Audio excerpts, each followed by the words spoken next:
Assalamualaikum warahmatullahi wabarakatuh. Halo anak-anak, bagaimana kabar kalian hari ini? Semoga kalian semua beserta keluarga sehat-sehat selalu ya, dan dalam lindungan Allah Subhanahu wa Ta'ala.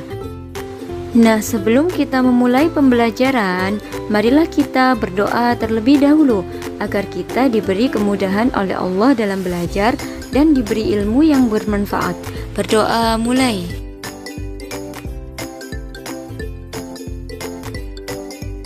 Berdoa selesai. Nah, kali ini kita akan sama-sama belajar tema 4, berbagai pekerjaan, subtema 1, jenis-jenis pekerjaan, pembelajaran ke-1. Tujuan pembelajaran kita kali ini yang pertama, siswa mampu menyebutkan jenis-jenis pekerjaan sesuai daerahnya masing-masing. Yang kedua, siswa mampu menginformasikan pentingnya menjaga keseimbangan dan kelestarian sumber daya alam. Yang ketiga, siswa mampu menjelaskan upaya-upaya yang harus dilakukan untuk menjaga keseimbangan dan kelestarian sumber daya alam. Yang keempat, siswa mampu menjelaskan tugas yang harus dilakukan oleh masing-masing pekerja. Yang kelima, siswa mampu memahami tokoh yang ada dalam cerita. Yang keenam, siswa mampu menjelaskan isi yang terkandung dalam sebuah cerita. Baiklah, sekarang ayo kita bahas sama-sama.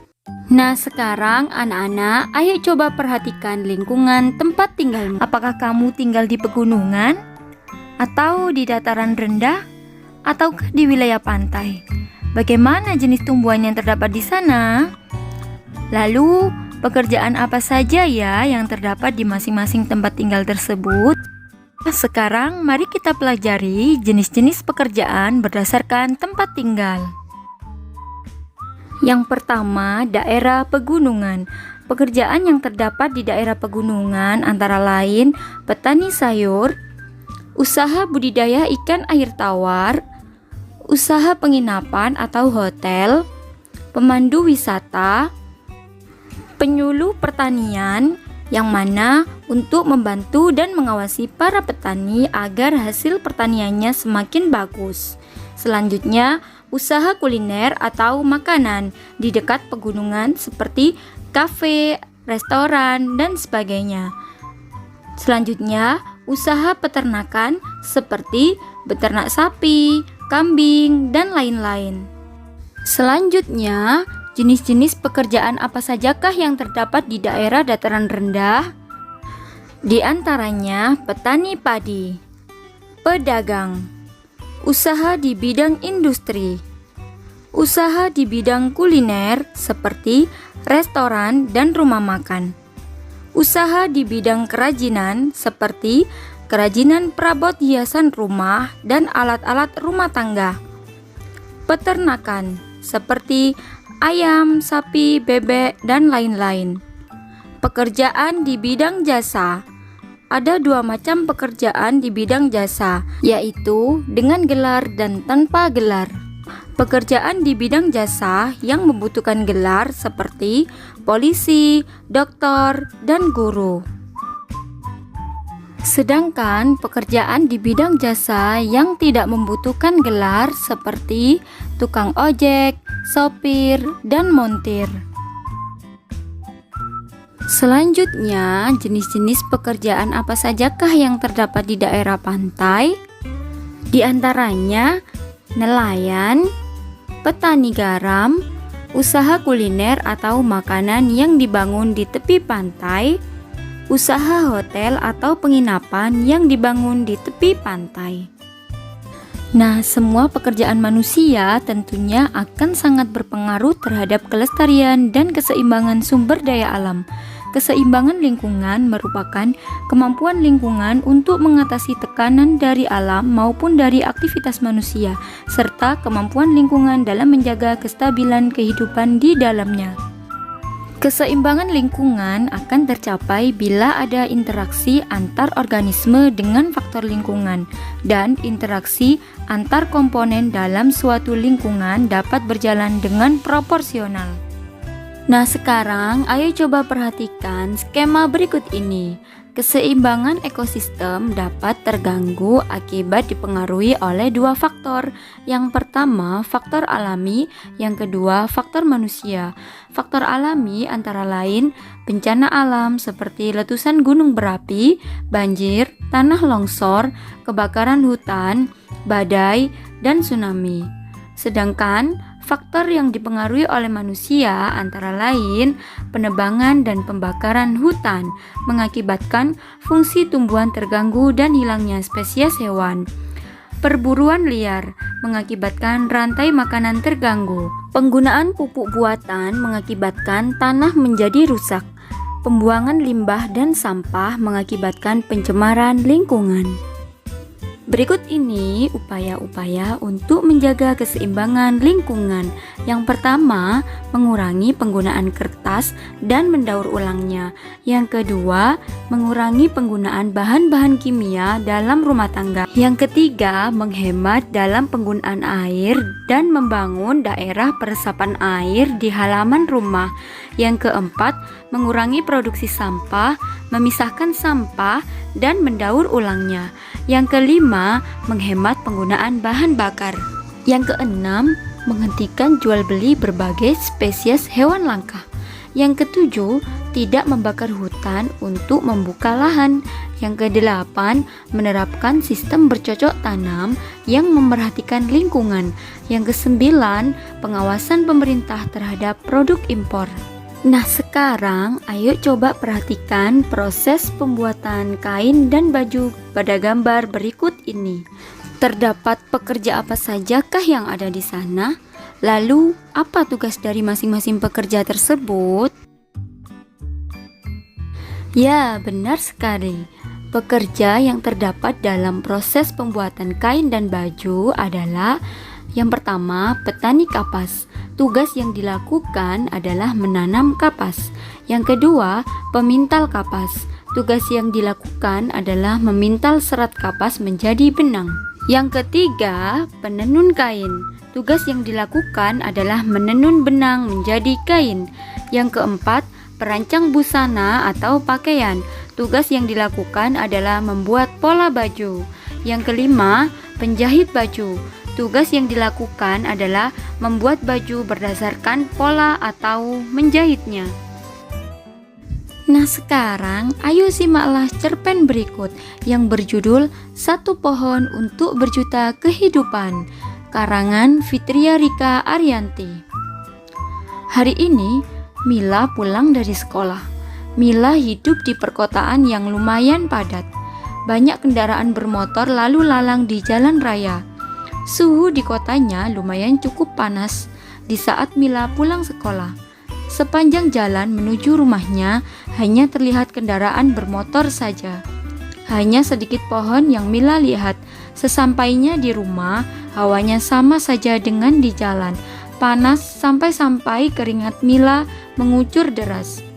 Ia segera ke atas dan berganti pakaian. Setelah selesai, ia merebahkan diri di kasur sambil menikmati AC yang berada di kamarnya. Bukannya malah semakin dingin, malah hawanya semakin panas. Biasanya hawa di kamar Mila semakin dingin. Akhirnya Mila memutuskan untuk turun menuju ke dapur. Sesampainya ia membuat es teh dan meminumnya di meja makan. Walaupun begitu, hawa di situ masih aja panas. Tiba-tiba pintu terbuka.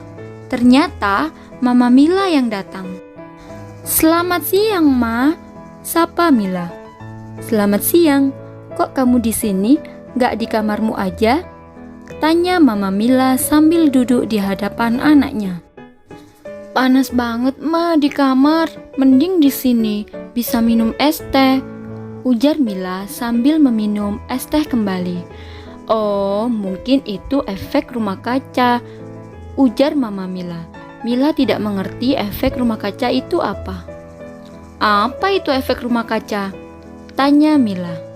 Efek rumah kaca itu meningkatnya suhu di permukaan daratan, lautan, dan udara bumi. Jadi, hawanya semakin panas. Terang Mama Mila. "Mengapa itu bisa terjadi?" tanya Mila lagi. Salah satunya karena banyak gedung-gedung dan bangunan-bangunan.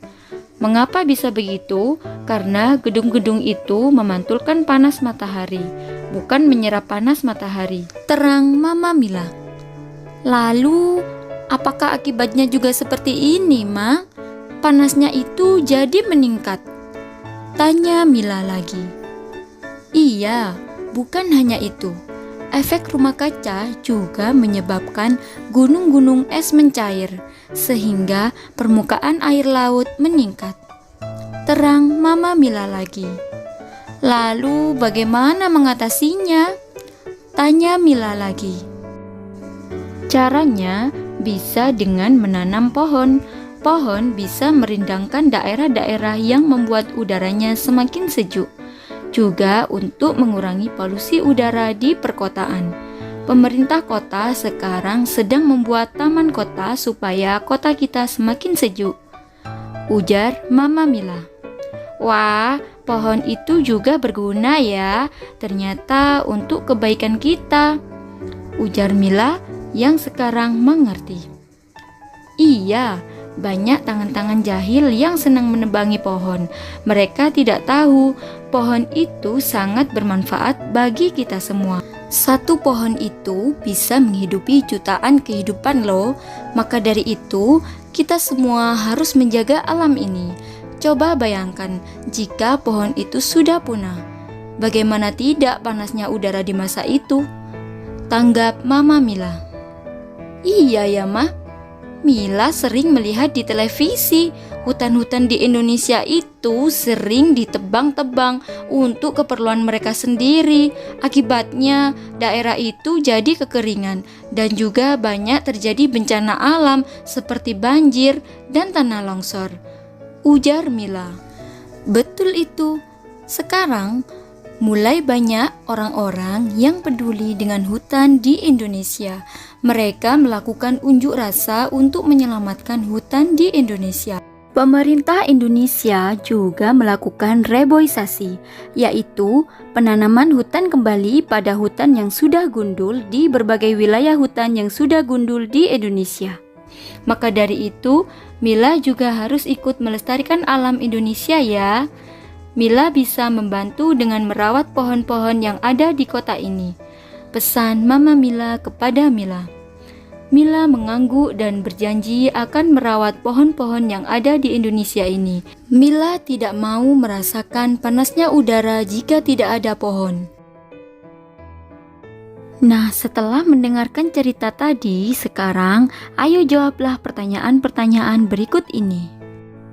Soal nomor 1. Siapa sajakah tokoh yang ada di dalam cerita tersebut? Ya, benar sekali. Jawabannya adalah Mila dan Mama. Soal nomor 2. Apa yang dirasakan Mila ketika pulang sekolah? Ya, benar sekali. Jawabannya adalah ia merasakan suhu yang panas di daerah perkotaan. Soal nomor 3. Apa yang dimaksud efek rumah kaca? Ya, benar sekali. Efek rumah kaca adalah meningkatnya suhu di permukaan daratan, lautan, dan udara bumi. Soal nomor 4. Bagaimana cara mengatasi efek rumah kaca? Ya, benar sekali. Caranya bisa dengan menanam pohon, karena pohon bisa merindangkan daerah-daerah yang membuat udaranya semakin sejuk, juga untuk mengurangi polusi udara di perkotaan. Soal nomor 5. Apa pesan Mama Mila terhadap Mila? Ya, benar sekali, yaitu membantu melestarikan alam dengan cara merawat pohon-pohon yang ada di kota ini. Bagaimana, anak-anak? Apakah sudah paham dengan materi pembelajaran hari ini? Jika kalian belum paham, silakan langsung bertanya di grup WhatsApp kelas 4B.